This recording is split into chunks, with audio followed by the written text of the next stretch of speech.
Halo Malaysia, terima kasih kerana sudah menonton video ini. Sebelum kita bermula, sila pertimbangkan untuk tekan butang subscribe, like dan share. Berita perkembangan politik semasa dalam negara, perkembangan negara dan semuanya ada di dalam channel ini. Terima kasih kerana sudah menonton. Halo Malaysia, selamat petang tuan-tuan dan puan-puan. Terima kasih kerana anda bisa terus setia berada di dalam channel Elvino USTV. Jangan lupa untuk tekan butang subscribe, like video ini dan jangan juga lupa untuk tekan butang share. Tuan-tuan dan puan-puan, satu lagi berita yang amat mengejutkan, di mana siri berita yang admin kongsikan di dalam channel ini, admin ada mengongsikan bahawa tajuknya ada mengatakan bimbang kalah pada PRN nanti, UMNO perlu berusaha untuk membebaskan Najib. Tetapi satu berita yang dikeluarkan oleh Agenda Daily amat mengejutkan, khususnya kepada penyokong-penyokong Najib Razak. Rakyat tak sokong Najib untuk diampun. Tuan-tuan dan puan-puan, satu lagi perkongsian berita yang amat mengejutkan kita. Dua petisyen dilancarkan dalam talian berkaitan pengampunan diraja bagi membebas dan melepaskan bekas Perdana Menteri Datuk Seri Najib Razak mendapat undian yang berbeza. Petisyen berkenaan dilancarkan di platform change.org. Itu adalah petisyen kepada Kebawah Duli Yang Maha Mulia yang di-Pertuan Agong. Najib tidak wajar diampunkan di gerakan gabungan pilihan raya bersih dan adil bersih dan bebaskan Najib Razak melalui pengampunan diraja di gerakan individu bernama Arif Lias. Sehingga jam 4 petang ini menunjukkan petisyen kepada Kebawah Duli Yang Maha Mulia yang di-Pertuan Agong, Najib tidak wajar diampunkan, mendapat jumlah tanda tangan sebanyak terbanyak yaitu 137.522 tanda tangan. Ia sekaligus menghampiri sasaran sebanyak 150.000 tanda tangan untuk diraih sejak dilancarkan malam semalam. Sementara itu, petisyen bebaskan Najib Razak melalui pengampunan diraja hanya mencatatkan 8.624 tanda tangan dengan sasaran sebanyak 10.000 tanda tangan. Kedua-dua petisyen memberi penjelasan tersendiri berhubung pengampunan diraja berkenaan. Antara lain, petisyen Najib tidak wajar diampunkan menyatakan, "Ampun tuanku, sebagaimana yang diputuskan oleh Mahkamah Persekutuan, beliau telah disabitkan bersalah menyeleweng dana awam melalui SRC Internasional Sendirian Berhad dan telah diberikan proses pengadilan yang seadilnya. Sebagai rakyat, patik-patik sekalian berasa sengsara dengan kesan korupsi oleh mereka yang diberi mandat untuk membangun negara ini, tetapi sebaliknya memenuhkan tembolok sendiri dengan kekayaan negara. Walaupun mungkin Najib tidak malu dengan perbuatannya, patik-patik sekalian, rakyat terpaksa hidup menahan malu kerana negara terpalit dengan kes kleptokrasi terbesar di dunia. Sementara bagi petisyen menyokong, isu yang diketengahkan adalah berhubung dakwaan ketidakadilan, perbicaraan serta kepincangan sistem kehakiman dalam kes SRC internasional yang dihadapi oleh Najib. Antaranya, Hakim Nazlan telah melanggar etika kehakiman 2009 dengan menyorokkan penglibatannya bersama Maybank dan mencadangkan penubuhan SRC.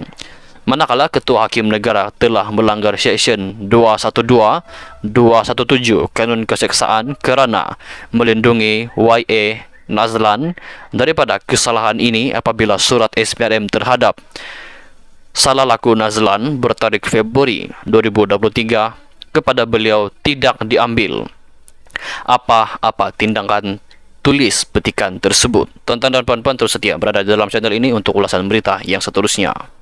Hai halo Malaysia, selamat kembali ke channel Elvino USTV. Baiklah tuan-tuan dan puan-puan, perkongsian berita untuk hari ini bertajuk Najib bebas, PHBN pasti ditolak pengundi dalam 6 PRN nanti. Ada dua kemungkinan mengapa UMNO begitu tergesa-gesa mahu memohon pengampunan buat Najib Razak. Walaupun bekas Perdana Menteri itu belum sampai setahun menjalani hukuman penjara 12 tahun yang dijatuhkan mahkamah terhadapnya. Pertama, untuk menjadikan beliau sebagai Perdana Menteri semula, paling awal barangkali selepas PRU ke-16 nanti. Kedua, untuk memanfaatkan pengaruh bekas Perdana Menteri itu bagi menghadapi PRN di 6 negeri yang akan berlangsung tidak lama lagi. Dalam hal ini, UMNO dipercayai punya keyakinan Najib mampu menjelmahkan keputusan cemerlang buat Barisan Nasional BN sebagaimana peranan yang telah dimainkannya dalam PRN Melaka dan Johor sebelum ini, di mana Barisan Nasional BN menang dengan majoriti 2/3 di kedua-dua pilihan raya itu. Untuk kemungkinan pertama, walaupun segelintir penyokong Najib masih gairah untuk melihatnya dapat kembali sebagai Perdana Menteri, sebenarnya adalah lebih baik perkara itu dilupakan saja. Najib bukan seperti Tun Mahathir Mohamad yang meletakkan jawatan secara sukarela pada tahun 2003, dan dengan itu dia tiada masalah bagi rakyat untuk mengangkatnya semula sebagai Perdana Menteri buat kali kedua pada tahun 2018. Sebaliknya, Najib adalah Perdana Menteri yang gagal, ditolak rakyat dan menjadi punca yang menyebabkan UMNO hilang kuasa pada tahun 2018 lalu, malah sekarang dijatuhi bersalah atas kesalahan rasuah. Dengan demikian, pengundi tentu akan berfikir lebih daripada sekali untuk memberinya peluang kembali menghuni seri perdana. Lagi pula, dalam pemilihan UMNO baru-baru ini, sementara Najib berada di penjara, 3 anaknya telah muncul sebagai pemimpin dalam senarai kepimpinan baru parti itu di berbagai peringkat. Anak sulungnya, Muhammad Nizar Najib, kini adalah naib ketua UMNO bahagian Pekan, selain memegang jabatan Exco Kerajaan Negeri Pahang. Seorang lagi anak beliau, Muhammad Nazifuddin pula, menang sebagai ketua UMNO bahagian Langkawi. Anak perempuan Najib, Nur Yana Najwa atau lebih dikenali sebagai Yana, menang Ketua Puteri UMNO Lembah Pantai dan Exco Puteri UMNO Malaysia. Apabila sudah ada 3 anaknya berada dalam kepimpinan UMNO, ini adalah masa yang terbaik untuk Najib berundur dan bersalah sepenuhnya. Oleh itu,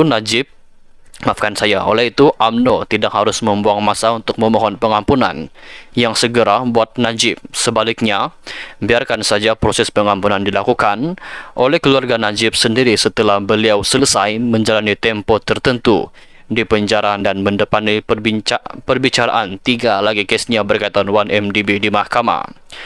UMNO harus bergerak ke depan dengan barisan kepimpinan sedia ada tanpa perlu menoleh lagi kepada Najib. Untuk kemungkinan kedua, yaitu bagi kepentingan BN berdepan 6 PRN. Apa yang UMNO harus sedar ialah bukan saja sekarang ini keadaan Najib sudah berbeza berbanding ketika PRN Melaka dan Johor sebelum ini, bahkan kedudukan kerajaan juga sudah berubah.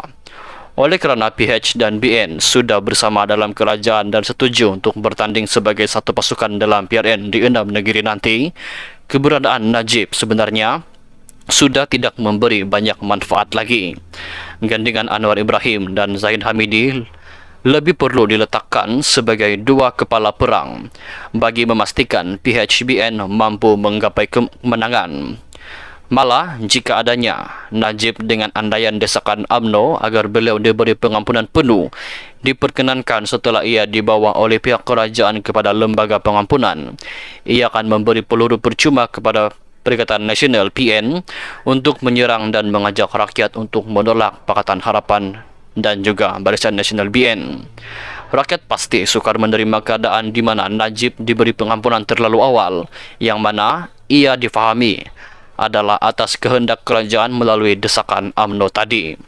Dalam sistem raja berperlembagaan, meskipun kata akhir dalam memberi pengampunan adalah atas budi bicara agung, tetapi baginda juga tertakluk kepada nasihat Perdana Menteri dan kerajaan dalam hal berkenaan. Akhirnya, rakyat dan pengundi pasti akan melampiaskan isyarat penolakan mereka dengan tidak mengundi calon PHBN di 6 negeri yang berlangsung PRN itu. Apalagi jika PN memanfaatkan isu tersebut semaksimum mungkin untuk menyerang PHBN. Sudahnya nanti, bukan saja PN bakal menang besar di Kelantan, Terengganu dan Kedah, silap-silap Selangor dan Negeri Sembilan yang kini dalam genggaman PH juga bakal terlepas. Pulau Pinang yang nampak selesa dalam genggaman PH pun tidak mustahil akan terumbang-ambing untuk mengekalkan kemenangan. Jika itu berlaku dalam piarian nanti, jangan bermimpi lagi untuk menang dalam piariu ke-16 pada tahun 2027 akan datang. Tuan-tuan dan puan-puan, sekian saja dulu perkongsian berita kita pada hari ini. Kita jumpa lagi di perkongsian berita yang seterusnya. Bye-bye.